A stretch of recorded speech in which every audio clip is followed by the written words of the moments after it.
താരസംഘടനയായ അമ്മയെ ഇനി പെൺമക്കൾ നയിക്കും. ശ്വേതാ മേനോനാണ് അമ്മയുടെ പ്രസിഡന്റ്. കുക്കു പരമേശ്വരൻ ജനറൽ സെക്രട്ടറിയായും തിരഞ്ഞെടുക്കപ്പെട്ടു. ഉണ്ണി ശിവപാൽ ട്രഷറർ സ്ഥാനത്തേക്കുള്ള തിരഞ്ഞെടുപ്പിൽ ജയിച്ചു. ചരിത്രത്തിൽ ആദ്യമായാണ് ഒരു വനിതാ അമ്മ സംഘടനയുടെ പ്രസിഡന്റാകുന്നത്. വിവാദങ്ങളും ആരോപണ പ്രത്യാരോപണങ്ങളും സജീവമായ തിരഞ്ഞെടുപ്പിൽ ദേവനെ പരാജയപ്പെടുത്തിയാണ് ശ്വേതാ മേനോൻ വിജയം നേടിയത്. കുക്കു പരമേശ്വരൻ അമ്മയുടെ ജനറൽ സെക്രട്ടറി. രാവിലെ 10 മുതൽ ഉച്ചയ്ക്ക് 1 മണിവരെ കൊച്ചി മാരിയറ്റ് ഹോട്ടലിലാണ് തിരഞ്ഞെടുപ്പ് നടന്നത്. 233 വനിതാ അംഗങ്ങൾ ഉൾപ്പെടെ സംഘടനയിലെ 507 അംഗങ്ങൾക്കാണ് വോട്ടവകാശമുള്ളത്. ചെന്നൈയിലായതിനാൽ മമ്മൂട്ടി വോട്ട് ചെയ്യാൻ എത്തില്ലെന്നാണ് വിവരം. മോഹൻലാൽ, സുരേഷ് ഗോപി എന്നിവർ അടക്കമുള്ള പ്രമുഖർ വോട്ട് ചെയ്തു. പോളിംഗ് ശതമാനത്തിൽ വലിയ ഇടിവ് സംഭവിച്ചിട്ടുണ്ട് ഇത്തവണ. 357 പേരാണ് കഴിഞ്ഞ തവണ വോട്ട് ചെയ്തത്. 70% കഴിഞ്ഞ തവണത്തെ പോളിംഗ്. ഇക്കുറി കടുത്ത മത്സരം നടന്നിട്ടും 12% ഇടിവോടെ 298 പേരാണ് വോട്ട് ചെയ്തത്.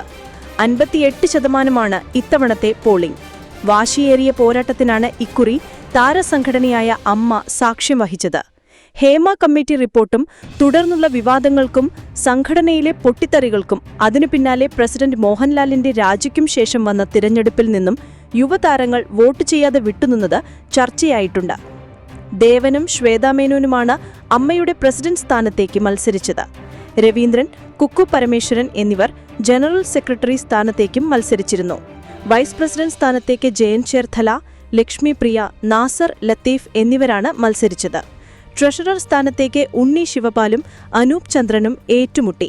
സ്ത്രീകൾക്ക് 4 സീറ്റ് സംവരണമുള്ള എക്സിക്യൂട്ടീവിൽ അഞ്ജലി നായർ, ആശ അരവിന്ദ്, നീന കുറുപ്പ്, സജിത ബേട്ടി, സരയു മോഹൻ എന്നിവരാണ് മത്സരിച്ചത്. ജോയിന്റ് സെക്രട്ടറി സ്ഥാനത്തേക്ക് അൻസിബ ഹസൻ എതിരില്ലാതെ തിരഞ്ഞെടുക്കപ്പെട്ടിരുന്നു. ഈ സ്ഥാനത്തേക്ക് നേരത്തെ 13 പേർ പത്രിക സമർപ്പിച്ചിരുന്നു.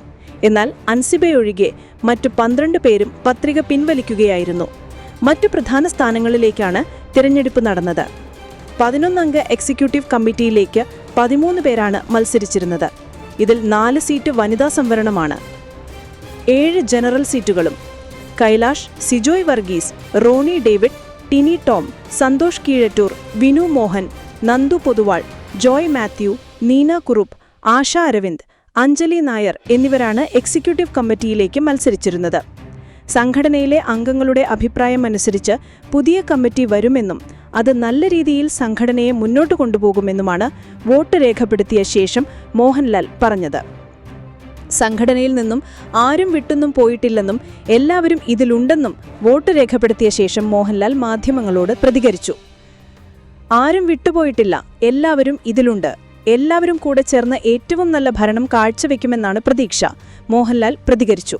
നിർമ്മാതാവും നടനുമായ ആന്റണി പെരുമ്പാവൂരും മോഹൻലാലിന്റെ കൂടെയുണ്ടായിരുന്നു. കൊച്ചി ലുലു മാരിയറ്റ് ഹോട്ടലിൽ രാവിലെ 10 മണി മുതലാണ് വോട്ടിംഗ് ആരംഭിച്ചത്. ഹേമ കമ്മിറ്റി റിപ്പോർട്ടിനെ തുടർന്നുണ്ടായ വിവാദങ്ങളോടെയാണ് മോഹൻലാൽ അമ്മയുടെ പ്രസിഡന്റ് സ്ഥാനം ഒഴിഞ്ഞത്. ഓഗസ്റ്റ് 27-ന് ഭരണസമിതി രാജിവെച്ചൊഴിഞ്ഞു. ഇതോടെയാണ് വീണ്ടും തിരഞ്ഞെടുപ്പിന് കളമൊരുങ്ങിയത്. സ്ഥാനാർത്ഥി പ്രഖ്യാപനത്തിന് പിന്നാലെ വലിയ വിവാദങ്ങളും ആരോപണ പ്രത്യാരോപണങ്ങളും ഉയർന്നു. പ്രസിഡന്റ് സ്ഥാനത്തേക്ക് മത്സരിക്കുന്ന ശ്വേതാ മേനോനെ എതിരെ അശ്ലീല ചിത്രങ്ങളിൽ അഭിനയിച്ച് പണം സമ്പാദിച്ചു എന്ന കേസ് പോലും ഉയർന്നുവന്നു. സെക്രട്ടറി സ്ഥാനത്തേക്ക് മത്സരിക്കുന്ന കുക്കു പരമേശ്വരൻ എതിരെയും ഒരു സംഘം വനിതാ അംഗങ്ങൾ രംഗത്തുവന്നു. താരിഫ് യുദ്ധം തുടരുന്നതിനിടയിൽ ഇന്ത്യയ്ക്ക് സ്വാതന്ത്ര്യദിനാശംസകളുമായി US. ഇന്ത്യയുമായുള്ള ചരിത്രപരമായ ബന്ധം സുപ്രധാനവും ദൂരവ്യാപകവുമാണെന്നും US state secretary Marco Rubio പങ്കുവച്ച പ്രസ്താവനയിൽ പറഞ്ഞു.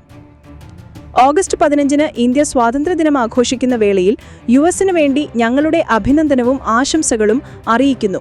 ലോകത്തിലെ ഏറ്റവും വലിയ ജനാധിപത്യ രാജ്യവും ഏറ്റവും പഴക്കമുള്ള ജനാധിപത്യ രാജ്യവും തമ്മിലുള്ള ചരിത്രപരമായ ബന്ധം സുപ്രധാനവും ദൂരവ്യാപകവുമാണ്. കൂടുതൽ സമാധാനപരവും ഐശ്വര്യപൂർണവുമായ ഇൻഡോ പസഫിക് മേഖല എന്ന ലക്ഷ്യം പങ്കുവെക്കുന്നവരാണ് നമ്മൾ ഇരു രാജ്യങ്ങളും. വ്യവസായം, നൂതന നവാശാരങ്ങളും നവസാങ്കേതിക വിദ്യകളും പ്രോത്സാഹിപ്പിക്കൽ തുടങ്ങി ബഹിരാകാശം വരെ നമ്മുടെ പങ്കാളിത്തം പരന്നുകിടക്കുന്നു. ഇന്നത്തെ വെല്ലുവിളികളെ മറികടക്കാനും പ്രകാശപൂർണമായ ഭാവി ഉറപ്പാക്കാനും 2 രാജ്യങ്ങളും ചേർന്ന് പ്രവർത്തിക്കും എന്നാണ് പ്രസ്താവനയിൽ പറയുന്നത്. അതേസമയം കഴിഞ്ഞ ദിവസം പാകിസ്ഥാന് നൽകിയ സ്വാതന്ത്ര്യദിനാശംസയിൽ ഭീകരതയ്ക്കെതിരെ പാകിസ്ഥാൻ നടത്തുന്ന ഇടപെടലുകളെ US അഭിനന്ദിച്ചിരുന്നു. ഭീകരതയ്ക്കെതിരെയും വാണിജ്യ മേഖലയിലും നടത്തുന്ന ഇടപെടലുകളെ US അതീവായി അഭിനന്ദിക്കുന്നു എന്നാണ് പാകിസ്ഥാനുള്ള സന്ദേശത്തിൽ US പറഞ്ഞത്. സ്വാതന്ത്ര്യദിനത്തിന്റെ ഭാഗമായി ഗവർണർ രാജേന്ദ്ര വിശ്വനാഥ് അർലേക്കർ രാജ്ഭവനിൽ സംഘടിപ്പിച്ച വിരുന്നു സൽക്കാരം ബഹിഷ്കരിച്ചു സർക്കാർ. അറ്റ് ഹോം വിരുന്നു സൽക്കാരത്തിൽ മുഖ്യമന്ത്രിയെയും മന്ത്രിമാരെയും ക്ഷണിച്ചിരുന്നെങ്കിലും ആരും പങ്കെടുത്തില്ല. അതേസമയം സർക്കാരിന്റെ പ്രതിനിധിയായി ചീഫ് സെക്രട്ടറി വിരുന്നിൽ പങ്കെടുത്തു. പ്രതിപക്ഷ നേതാവും പരിപാടിക്ക് എത്തിയില്ല. രാജ്ഭവനിലെ വിരുന്നു സൽക്കാരത്തിനായി സംസ്ഥാന സർക്കാർ 15 ലക്ഷം രൂപയുടെ അധിക ഫണ്ട് നേരത്തെ അനുവദിച്ചിരുന്നു. ഗവർണറും സർക്കാരുമായുള്ള ഭിന്നത തുടരുക തന്നെയാണെന്നാണ് നടപടി സൂചിപ്പിക്കുന്നത്. സ്വാതന്ത്ര്യദിന തലേന്ന് വിഭജന ഭീതി ദിനമായി ആചരിക്കാനുള്ള ഗവർണറുടെ സർക്കുലറിനെതിരെയും അടുത്തിടെ സർക്കാർ ശക്തമായി രംഗത്തു വന്നിരുന്നു. രാജ്ഭവനിൽ താവിക്കൊടിയേന്തിയ ഭാരതാംബയുടെ ചിത്രം ഉപയോഗിച്ച പരിപാടികളും മന്ത്രിമാർ നേരത്തെ ബഹിഷ്കരിച്ചിരുന്നു. റഷ്യൻ പ്രസിഡന്റ് വ്ളാഡിമിർ പുടിനുമായുള്ള കൂടിക്കാഴ്ച മോശമാണെങ്കിൽ വളരെ വേഗത്തിൽ അവസാനിപ്പിക്കുമെന്ന് US പ്രസിഡന്റ് ഡൊണാൾഡ് ട്രംപ്. എന്നാൽ കൂടിക്കാഴ്ച നന്നായി മുന്നോട്ടു പോയാൽ സമീപഭാവിയിൽ തന്നെ സമാധാനമുണ്ടാകുമെന്നും അലാസ്കയിൽ പുടിനുമായുള്ള കൂടിക്കാഴ്ചയ്ക്ക് പുറപ്പെടുന്നതിനു മുൻപ് ട്രംപ് പറഞ്ഞു. പുടിനുമായുള്ള ചർച്ച വളരെ നിർണായകമെന്ന് ട്രംപ് സമൂഹമാധ്യമമായ ട്രൂത്ത് സോഷ്യലിൽ കുറിച്ചിരിക്കുകയും ചെയ്തു. യുക്രൈൻ യുദ്ധം അവസാനിപ്പിക്കാൻ ശ്രമിക്കുന്നതും പുടിനുമായി കൂടിക്കാഴ്ച നടത്തുന്നതും സ്വന്തം കാര്യത്തിനു വേണ്ടിയല്ലെന്നും ട്രംപ് പറഞ്ഞു. എനിക്ക് വേണ്ടിയല്ല ഞാനിത് ചെയ്യുന്നത്, എനിക്ക് അതിന്റെ ആവശ്യവുമില്ല. എന്റെ രാജ്യത്തിന്റെ കാര്യത്തിൽ ശ്രദ്ധിക്കാനാണ് എനിക്ക് താൽപ്പര്യം. പക്ഷേ ഞാനിത് ചെയ്യുന്നത് ഒട്ടനവധി ജീവനുകൾ രക്ഷിക്കാനാണ്. ധാരണയിലെത്തിയില്ലെങ്കിൽ റഷ്യ കനത്ത ആർത്ഥിക പ്രത്യാഘാതങ്ങൾ നേരിടേണ്ടി വരുമെന്നും ട്രംപ് പറഞ്ഞു.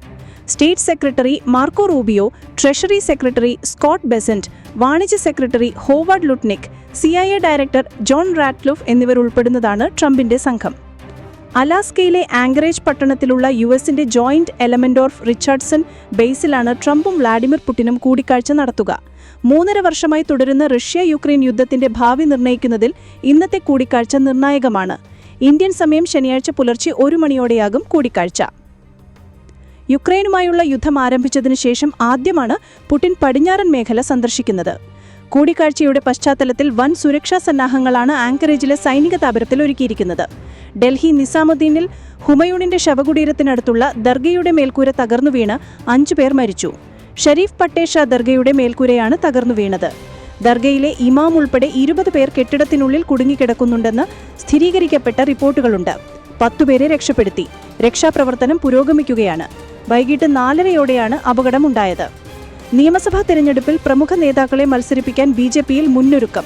കഴിഞ്ഞ ദിവസം കൊച്ചിയിൽ നടന്ന BJP കോർ കമ്മിറ്റി യോഗത്തിലാണ് പ്രാഥമിക ചർച്ച.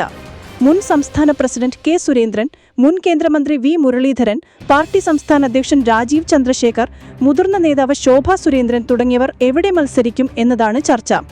22-ന് കൊച്ചിയിൽ നടക്കുന്ന BJP സംസ്ഥാന ഭാരവാഹികളുടെയും ജില്ലാ അധ്യക്ഷന്മാരുടെയും മോർച്ച ഭാരവാഹികളുടെയും യോഗത്തിൽ കേന്ദ്രമന്ത്രി അമിത് ഷാ പങ്കെടുക്കുന്നുണ്ട്. ഇതോടുകൂടി തിരഞ്ഞെടുപ്പ് ഒരുക്കങ്ങൾക്ക് വേഗം കൂടുമെന്ന് പാർട്ടി നേതാക്കൾ വ്യക്തമാക്കുന്നു. സുരേന്ദ്രനെ തൃശൂരിൽ മത്സരിപ്പിക്കാനുള്ള ആലോചനകൾ സജീവമാണ്.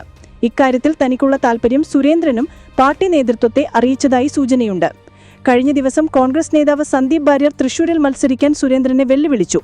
ലോക്സഭാ തെരഞ്ഞെടുപ്പിൽ സുരേഷ് ഗോപിയുടെ വിജയത്തോടെ നിയമസഭാ തെരഞ്ഞെടുപ്പിലും അനുകൂലമായ സാഹചര്യം ഉണ്ടായേക്കാമെന്നതാണ് തൃശൂരിൽ സുരേന്ദ്രന് സാധ്യത കൂട്ടുന്നത്.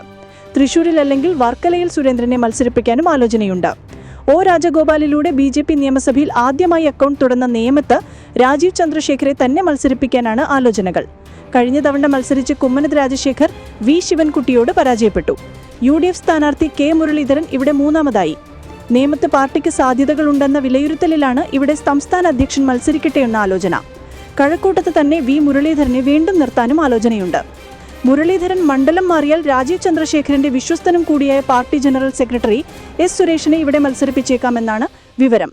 കഴിഞ്ഞ ലോക്സഭാ തിരഞ്ഞെടുപ്പിൽ BJP മുന്നിൽ വന്ന പുതുക്കാട് മണ്ഡലത്തിൽ ശോഭ സുരേന്ദ്രനെ മത്സരിപ്പിക്കാനും ആലോചനയുണ്ട്. ഇവിടെയല്ലെങ്കിൽ കായംകുളം, ചാത്തന്നൂർ തുടങ്ങിയ മണ്ഡലങ്ങളിലും ശോഭയുടെ പേര് ചർച്ചയിലുണ്ട്. തൃശൂർ മുൻ ജില്ലാ പ്രസിഡന്റ് KK അനീഷ് കുമാറിനെ മണലൂരിൽ മത്സരിപ്പിക്കാൻ ആലോചിക്കുന്നു. ആറന്മുള കുമ്മനം രാജശേഖർ, കാട്ടാക്കട PK കൃഷ്ണദാസ്, ഇരിങ്ങാലക്കുടയിൽ ജേക്കബ് തോമസ് തുടങ്ങിയവരുടെ പേരുകളും പരിഗണനയിലുണ്ട്. സംസ്ഥാന ജനറൽ സെക്രട്ടറി അനൂപ് ആന്റണി തിരുവല്ലയിലും വൈസ് പ്രസിഡന്റായ ഷോൺ ജോർജിനെ പാലയിലോ പൂഞ്ഞാറിലോ മത്സരിപ്പിക്കാനും ആലോചനയുണ്ട്. ന്യൂനപക്ഷ മോർച്ച നേതാക്കളായി ജിജി ജോസഫിനെ എറണാകുളത്തും നോബൽ മാത്യുവിനെ കാഞ്ഞിരപ്പള്ളിയിലും മത്സരിപ്പിച്ചേക്കാമെന്നാണ് വിവരം.